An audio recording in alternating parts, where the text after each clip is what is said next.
Wow! Onion dosa. My choice is always onion dosa. Vegetable dosa. It's my choice. Podi dosa. My choice is podi dosa. Wow! Masala dosa. It's always my choice. Dosa வகைகளில் ஒவ்வொருவருக்கும் ஒவ்வொரு choice இருக்கலாம், ஆனால் எல்லா வகை தோசைகளுக்கும் ஒரே choice இதயம். சுரா கைட் 10ஆம் வகுப்பு பொதுத் தேர்வுக்கான புதிய பதிப்பு. அதிக மதிப்பெண் பெற சுரா கைட் அனைத்து புத்தக கடைகளிலும் கிடைக்கும். Also available on Amazon, Flipkart and surabooks.com.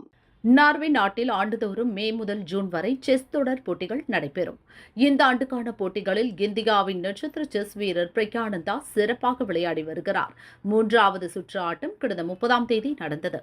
உலகின் முதல்நிலை வீரரும் 5 முறை உலக சாம்பியனாக திகழ்ந்தவருமான மேக்னஸ் கார்ல்சனை பிரக்யானந்தா வீழ்த்தினார். அவரது இந்த வெற்றி கார்ல்சனை புள்ளிகள் பட்டியலில் 5வது இடத்திற்கு தள்ளியது. நேற்று 5வது சுற்று ஆட்டம் நடந்தது. உலகின் 2ஆம் நிலை வீரரான ஃபேபியானோ கருவானாவுடன் விளையாடிய பிரக்யானந்தா அந்த போட்டியிலும் அமோக வெற்றி பெற்றார். நார்வே செஸ் தொடரில் முதல் மற்றும் 2வது நிலை சிறந்த வீரர்களை தோற்கடித்துள்ள இளம் இந்திய வீரர் பிரக்யானந்தாவுக்கு முதல்வர் ஸ்டாலின், தொழிலதிபர் அதானி உள்ளிட்டோர் பாராட்டும் வாழ்த்தும் தெரிவித்துள்ளனர். பல தரப்பிலிருந்து பாராட்டுகளும் குவிந்து வருகின்றன. இளம் வீரர் பிரக்யானந்தா முற்றிலும் வியக்கத்தகு ஆட்டத்தை வெளிப்படுத்தியுள்ளார். 3வது சுற்றில் முதல் நிலை ஆட்டக்காரர் மேக்னஸ் கார்ல்சனை வென்றதோடு 5வது சுற்றில் 2ஆம் நிலை ஆட்டக்காரரான கருவானாவையும் வீழ்த்தியிருப்பது மிக பெரும் சாதனையாகும். இந்த வெற்றி மூலம் டாப் 10 தர வரிசைக்குள் நுழைந்திருக்கும் உங்கள் வரவு நல்வரவாகட்டும் பிரக்யானந்தா.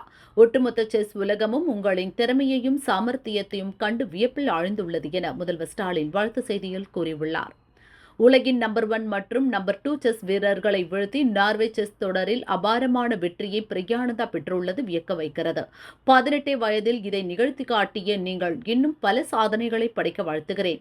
நமது தேசிய கொடியை உலக அரங்கில் உயர பறக்க செய்யுங்கள் என தொழிலதிபர் அதானி தெரிவித்துள்ளார்.